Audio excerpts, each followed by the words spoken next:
Well, Christmas Eve and Christmas Day have come, and they've gone. The holiday parties are over. Christmas dinners have been eaten. There may be some leftovers, but the cookies and sweet treats have been devoured. The presents have been opened. Relatives have enjoyed their stay, but they will soon be going back home if they have not already. The festive decorations will soon be packed up and put back in the attic, basement, and storage shed. And all the real trees, like the one we got right here, will be undecorated and dragged out to the curb for the trash man to pick up. Hopefully they'll recycle it. But Christmas is over. Today's passage, it's a very difficult one. But it tells us what happens after the angelic silent night of this nativity scene. Like many new parents, Mary and Joseph must have been so proud to have all these guests come and dote over their child. The shepherds had come to adore little baby Jesus. The wise men had come, and they brought extravagant gifts of gold, frankincense, and myrrh. And now the excitement was over, and the presents had been opened, and visitors had left.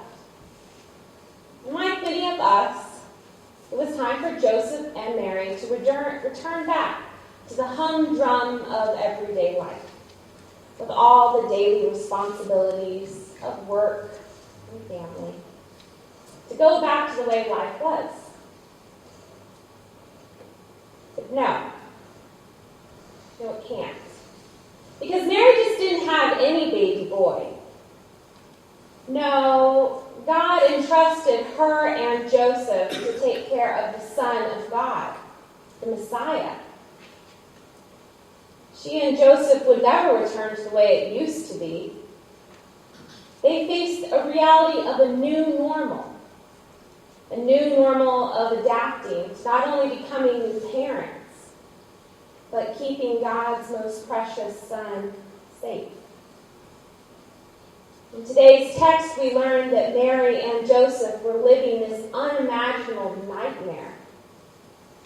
That even in Joseph's dreams, he couldn't get a restful night's sleep. For 3 times an angel appeared to him in a dream with news of what was to come and a task to be accomplished. I could just imagine Joseph waking up from these dreams, frightened, frustrated.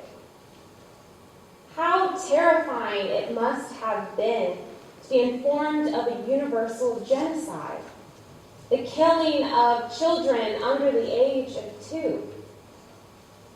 How stressful to have to smuggle your wife and your newborn out of town. And you know that if you were caught, the child would be killed and you would be in trouble with King Herod. How frustrating it must have been to uproot his family so many times. For many of us, when we hear this story, we feel uncomfortable, if we're to be honest. We don't want to hear about Mary and Joseph and Jesus in a stressful situation. We don't want to hear the reality of people's problems. We don't want to hear the horror of genocide, about mothers crying and refusing to be comforted because their children are no more. In the afterglow of Christmas, what we really want, the sermon we want, is to linger around the nativity scene just a little bit longer. We want to stay in the serenity of that holy night. We want to sit around the manger with the cute, fuzzy animals and adore Christ child. We don't want to think about the fact that this child will one day grow up to be a man who will challenge the principalities and powers of his day. Will face a consequence for proclaiming to be the Son of God, the Messiah. I think we also are uncomfortable with this story because it exposes something. It exposes the human condition. While we do have the ability to be like the wise men and lovingly seek after Jesus and give extravagant gifts of the goodness of our hearts, a couple verses later, we see a different side of humans. We see how dark the human heart can be.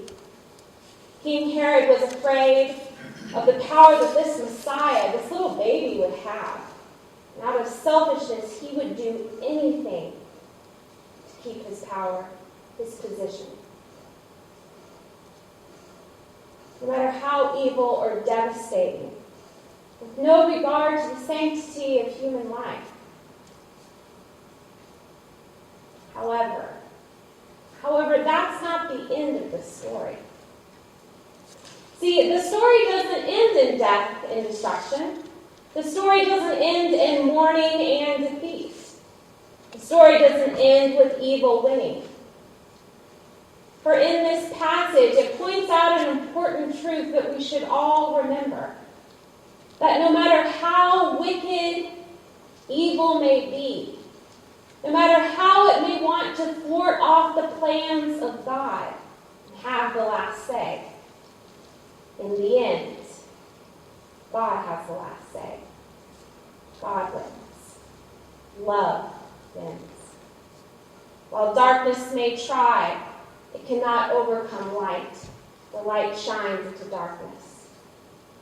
In verse 19, we learn that the dictator Herod died. But even though he died, God was still alive. God was still speaking, and God is still speaking. Herod was no more, but God's angels were still delivering messages of hope. And the mercy of God was still everlasting and is still here today. And this week, as we bring in this new year, let us remember the truth of this story.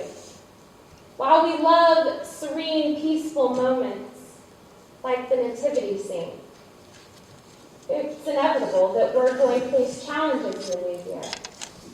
Stressful and difficult situations, feelings of defeat, frustration, maybe encounter hateful words and actions. Let us remember that no matter what we encounter, no matter what it is, God is there. Emmanuel is with us. God never turns a blind eye to what is happening in our lives. God sees our problems and He sees our adversities. And God helps us and guides us to safety. God's angels protect us. And if in this new year we have a really bad day, let us remember that God has the last say. For in the end, God wins. Love wins.